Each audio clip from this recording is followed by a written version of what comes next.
things was never fair. I'd rather be this starving artist, experience life now at its farthest. One blue sky, we are under, torn and shred now, ripped asunder. The politics, war and famine. I thank God I'm still here jamming. Train your mind. Monticello. We're here at school. That's right, I'm going to school, even though I don't go to school here. I'm going to this school. If you catch what I mean, it means that I'm here of my own accord. Although who isn't here of their own accord? I'm here for a different purpose. The accord itself is an accordion that I'm playing, which most people that are here aren't playing and aren't tuned in to receive. I am right there. You are here. That's campus, folks. That's what we're going to be riding around today. So we're here in the Fine Arts building. Couldn't you tell? Because you're looking at a piece of fine art right now as I speak. I'm about to head into the museum. My bro Hachi had to go to a little business retreat. So while he's off doing his biz and being the man that he wants to be, separated from those that he knows so that he can be who it is that he wants to be without the ones that he's grown up knowing, influencing the man he wants to become. I'm off being the man that I want to be, doing what I want to do so I can become who I want to become. And in that process, I'm riding around, saw the Fine Arts building. I thought maybe they have an interesting fine art selection for me to view, for me to gain insight, for me to gain my bearings in regards to this surrounding situation that I find myself in regards to my life at this moment. So I walked all around the Fine Arts building. Didn't find much fine art except for what you're looking at right now. Oh, you thought I was talking about me? No, I'm talking about that rock in the background. Now I'm talking about me. For me to be something which can stand, ever present, something which can be of any sense of longevity within this environment itself, it seems I must be as a rock, people.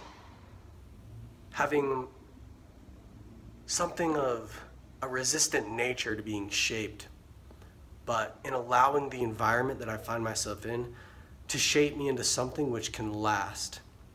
Something which those who helped shape me can be proud of what it is that I stand for, and in doing so I can be something that stands for a long time to come.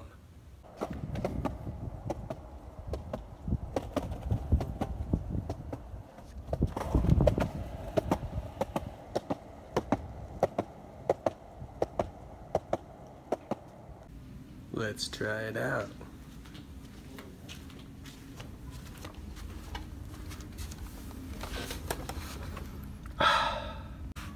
So where am I, folks?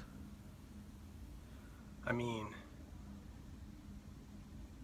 I feel like I'm more lost than anything.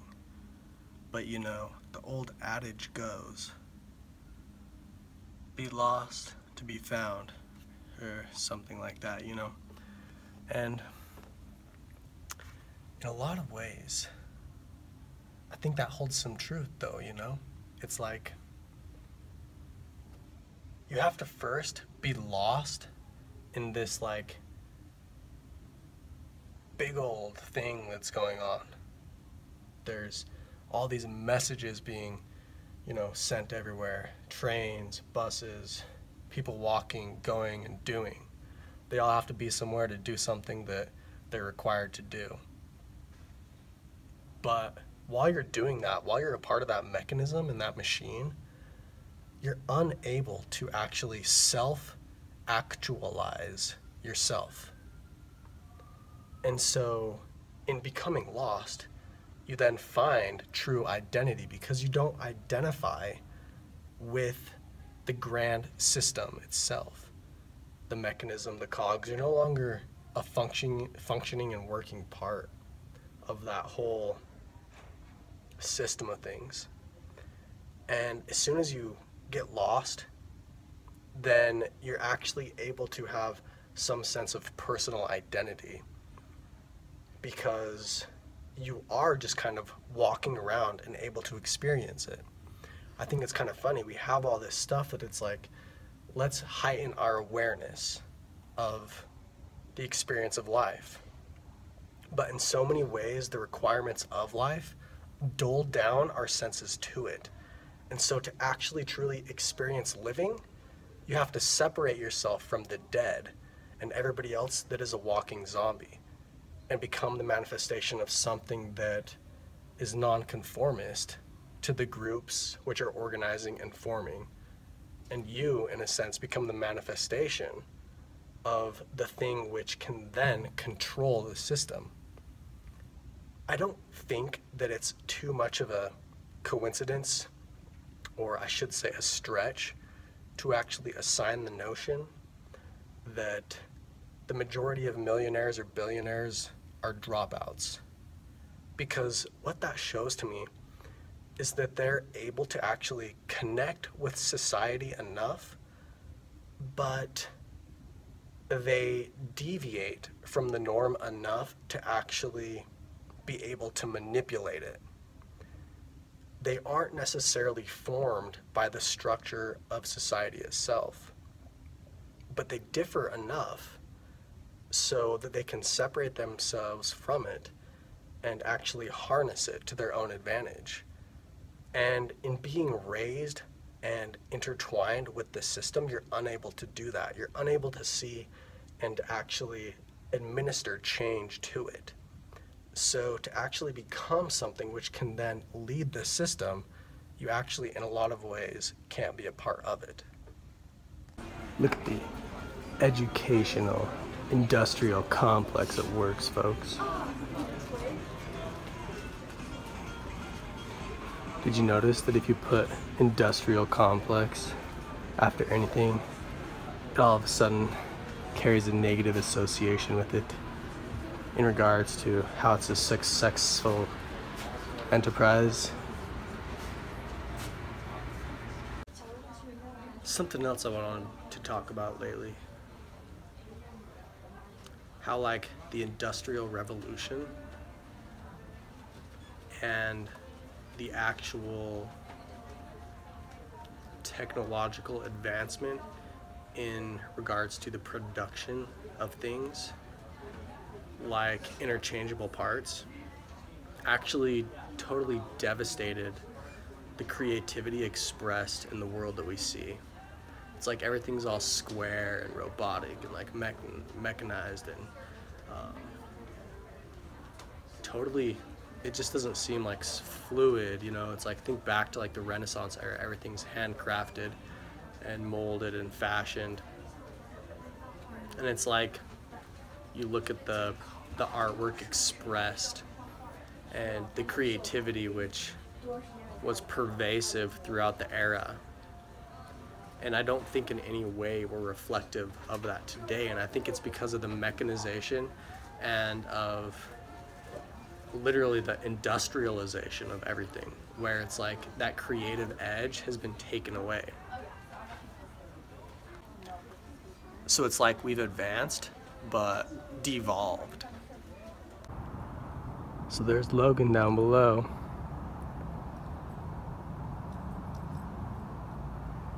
And up there, on those mountaintops, is where I was yesterday. For a moment, I was the tallest person in the entire valley for miles and miles and miles.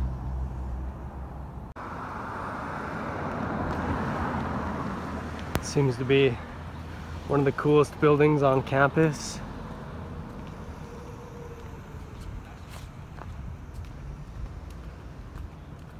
Gonna go inside and check it out, see exactly what it is. Old Main. Looks like we can't get in from this side. Here we've got the Pi Beta Prostate House.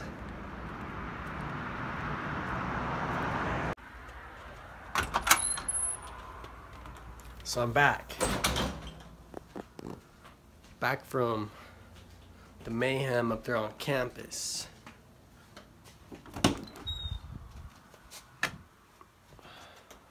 You wanna know what college campuses always remind me of?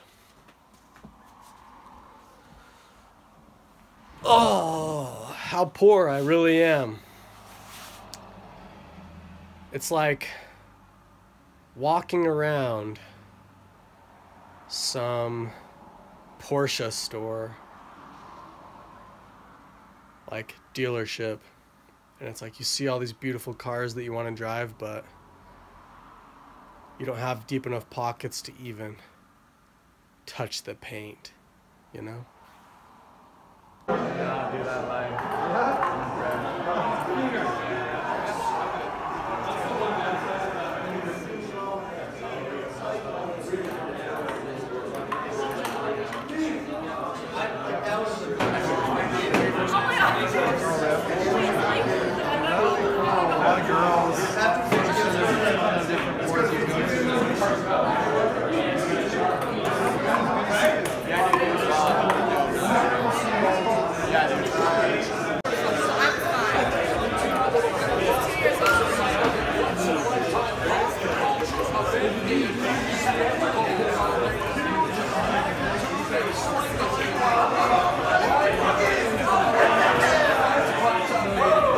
Just had to walk out of there. My voice is a little gone. I was cheering so loud. But while it's fresh on my mind, I had to talk about this fight. I kind of knew how it was gonna go, but during it, McGregor kind of like gave me hope back a little bit, you know? But somewhere around like the 4th or the 5th round, I just saw Mayweather taking advantage of all the boxing rules, you know, ducking and turning and just clenching.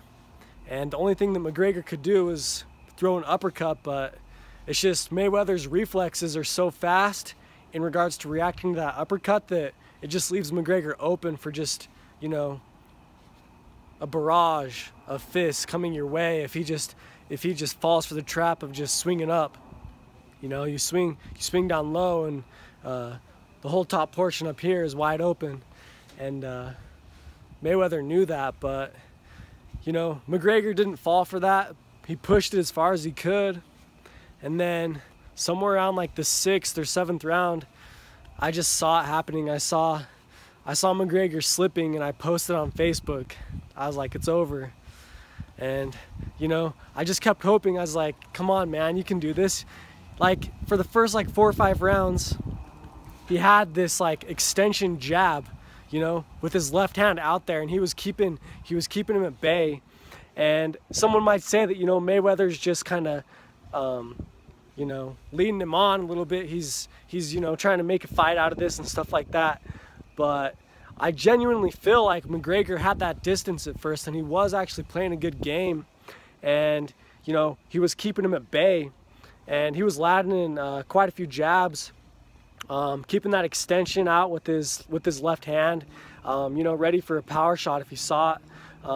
But anyways, just he got too gassed right there near the end, you know, and just Mayweather went and rocked him. And I just wish that I could have like yelled in his ear and been like, dude, just get up, take a couple breaths and get that stance back up, start moving, start dancing a little bit, and keep pushing him away. You got to keep pushing him away, keep your eyes open, and you got to, you know, get alert, get on the balls. But he was just too gassed, you know. And then at the very end, I was just waiting for him to kiss. I was just thinking, I was like, what's going through their heads, you know what I mean? Like, what's going through their minds? It's like, obviously, McGregor has to go and show respect. It's like he lost, but you know that Floyd is just boosted that much. It's like he's sitting there, you know, hugging him, and you know, yeah, like, you too, man, all the stuff. But it's just like, oh man, I can just see it. I can just see it already. I can just see the talk. I just kind of wish that, but I guess that's life. It's like you kind of wish it for it to be one way, but at some point in time, you just are experiencing life and you're like, nope, this is the way it is. this is how it is, this is what's going on, this is what's happening. It's like coming to terms with reality, and it's like, that's what I kind of had to do during this fight. And, you know, just parallels my own life a little bit, but yeah, they're all kisses and hugs at the end, but you still know that pride of that win definitely has a lot, you know, to go for the mentality of whoever it is that won, irregardless if somebody was taken out of their own element. You know, Floyd would have went over there, all this, you know, different stuff if McGregor would have been on the opposing side, but then, you know, McGregor would have been all hot-headed about it, I'm sure, you know, and everything like that. But that's just the way that the egg rolled off the roof, I guess. But yeah, thanks for watching, y'all. As Conor McGregor leaves the T-Mobile Arena defeated, but I think his legion of fans will be happy with his effort tonight in his first professional.